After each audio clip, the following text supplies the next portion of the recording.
नमस्कार। आप सभी मसीह बहन भाइयों का आपके अपने चैनल पर एक बार स्वागत है। आज मैं आप लोगों के सामने यीशु परमात्मा के पुत्र के सेवा कार्य का प्रारंभ किस प्रकार हुआ और किस तरह की सेवा थी उनके बाबत बताऊंगा। तो सबसे पहले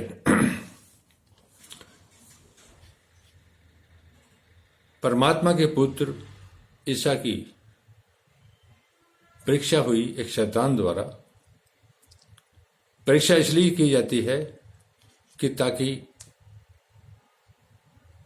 यह निश्चित हो जाए कि वो कितना मजबूत है, कितना दृढ़ है परमात्मा के मार्ग पर जाने के लिए।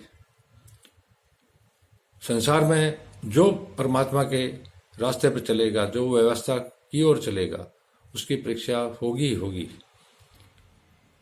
हर आदमी परीक्षा में सफल नहीं हो सकता, लेकिन जो स्वर्ग से आता है और जो परमात्मा की महिमा लेकर आता है, उसी पर उसका अनुग्रह और सामर्थ्य आएगा और वो यह कार्य करेगा, अन्यथा वो शैतान के हाथों खत्म हो जाएगा।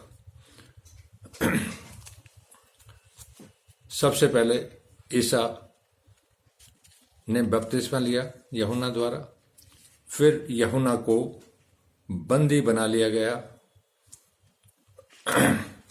हाँ, जब उसने यह सुना यूहन्ना बंदी बना लिया गया है तो गलील को चला गया। ईसा ने जब यह सुना कि यूहन्ना को बंदी बना लिया गया है तो वो गलील को चला गया। वह इसलिए नहीं गया कि वो डर गया या उसको कोई डर था।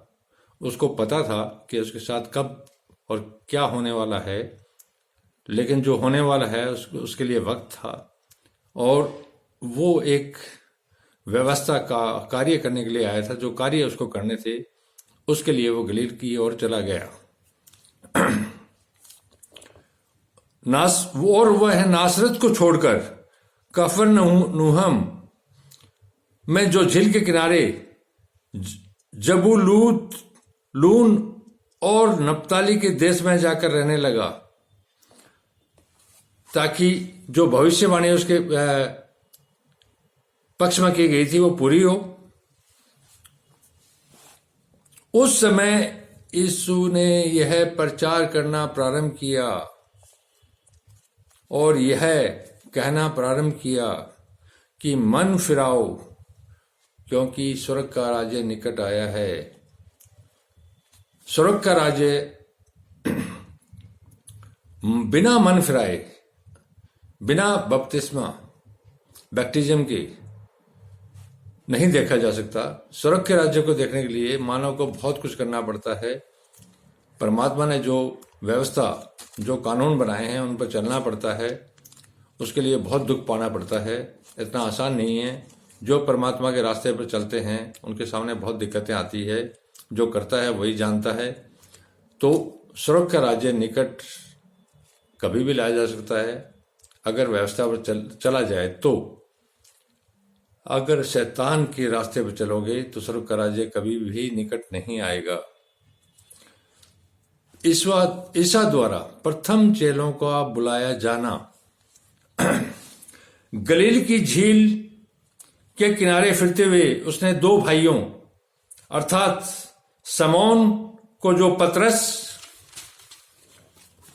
कहलाता है, उसके भाई अंद्रयास को जो झील में जाल डालते हुए देखा, क्योंकि वे मछुए थे। यीशु ने उनसे कहा, मेरे पीछे चले आओ तो मैं तुमको मनुष्य का पकड़ने वाला बनाऊंगा। इन दोनों शिष्यों को ईसा ने कहा कि तुम मेरे पीछे चले आओ, और वो चल दिए। और ईसा ने उनको कहा कि मैं तुम्हें मछली पकड़ने की जरूरत नहीं है, मैं तुम्हें मनुष्यों को पकड़ने वाला बनाऊंगा। इसका मतलब ये था कि तुम इस व्यवस्था को लोगों में प्रचार करोगे और ईश्वर का राज्य किस तरह से स्थापित होना है उसका विश्वास को स्थापित करोगे। मैं तुम्हें यह शिक्षा दूंगा, उससे मनुष्य तुम्हारी पकड़ में आएंगे और पकड़ में आके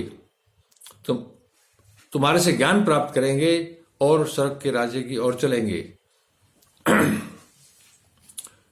वे तुरंत जालों को छोड़कर उसके पीछे हो लिए। वहां से आगे बढ़कर यीशु ने दो और भाइयों अर्थात जबूदी के पुत्र याकूब और उसके भाई यूहन्ना को देखा। वे अपने पिता जबूदी के साथ नाव पर अपने जालों को सुधार रहे थे। उसने उन्हें भी बुलाया। वे तुरंत नाव और अपने पिता को छोड़कर इसके पीछे हो लिए। यह पूर्व निश्चित था, क्योंकि ईसा परमात्मा का पुत्र था। उसमें इतना तेज था कि उसको कोई मना करने की किसी में ताकत थी ही नहीं। जिसको कहा कि तू मेरे पीछे आ जा, वो पीछे हो लिया। और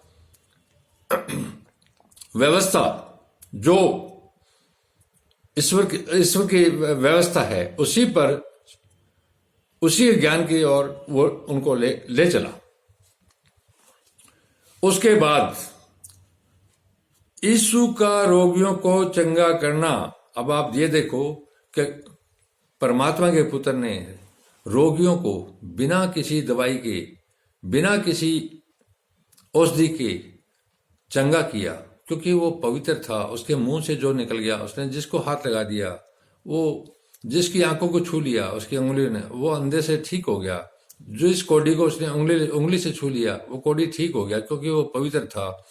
बिना पवित्र हुए वे कोई भी व्यक्ति ऐसा काम नहीं कर सकता जो ईसा ने किया। इससे कोई संशय नहीं कि वो परमात्मा का पुत्र था और वो स्वर्ग से ही आया था। जो धरती से आता है वो धरती की बात करता है, जो स्वर्ग से आता है वो स्वर्ग की ही बात करता है। यीशु सारे गलील में फिरता हुआ उनका सुसमाचार प्रचार करता। किसका? परमात्मा का। और लोगों की हर बीमारी और दुर्बलता को दूर करता रहा। मनुष्यों की हर बीमारी और दुर्बलता, किसी तरह की कोई कमी थी, उसको दूर करता रहा, ताकि उनके दुख तकलीफें दूर हो और उपदेशों को वो माने। और सारे सीरिया देश में उसका यश फैल गया। और लोग सब बीमारों को, जो नाना प्रकार की बीमारियों और दुखों से जकड़े हुए थे और जिनमें दुष्टात्माएं भी थी, और मिर्गी वालों और लकवे के रोगियों को उसके पास लाए। उसने उन्हें भी चंगा कर दिया। गलील और दिकापुलिस, यरूशलेम, यहूदिया और यरदन नदी के पार से भीड़ उसके पीछे हो ली। इतनी भीड़ पीछे हो ली कि उसके चमत्कार थे। चमत्कार इसलिए थे कि वो एक योजना, जो प्रभु की योजना थी, उसके तहत स्वर्ग से धरती पर आया था। उसको यहां नहीं रहना था, लेकिन उसको एक योजना के तहत उस व्यवस्था पर कार्य करना था, ताकि लोग उसके चमत्कार देखें और जो दुनिया, उस समय की दुनिया जो शैतान के पंजे में फंसी हुई थी, उनको छुड़ाए और उनके पापों को अपने क्रूस पर लाद कर, खुद ही अपने क्रूस पर लाद कर उनके पापों से उनको मुक्त करे, ताकि लोगों में ज्ञान की प्राप्ति हो, ज्योति की प्राप्ति हो और बुरे कर्मों को छोड़ के और अच्छे कर्मों की ओर चलें, तो स्वर्ग के राज्य के पास चले जाएंगे और स्वर्ग का राज्य प्राप्त भी कर लेंगे। यही उसका उद्देश्य था। इसी उद्देश्य के लिए उसने संसार में कभी कुछ नहीं पाया, कुछ नहीं पहना, कोई लालच नहीं किया, किसी तरह का घर परिवार, वो भी चाहता तो अपना घर परिवार बसा लेता, सब कुछ कर लेता, लेकिन वो एक परमेश्वर की योजना के तहत आया था। उसने न कभी अच्छे सुख से खाया, न कुछ पहना, और दिन रात वो घूमता रहा और लोगों को इकट्ठा करता रहा, अपने शिष्यों को बढ़ाता रहा, ताकि अब एक व्यवस्था जो परमात्मा ने उसको कहा उस पर वो चले, ताकि लोगों को, संसार के लोगों का दुख और तकलीफ दूर हो। आज भी हम उसकी कमी महसूस करते हैं, लेकिन वो हमारे पास है और हमारे पास हमेशा रहेगा। धन्यवाद। शुभ रात्रि।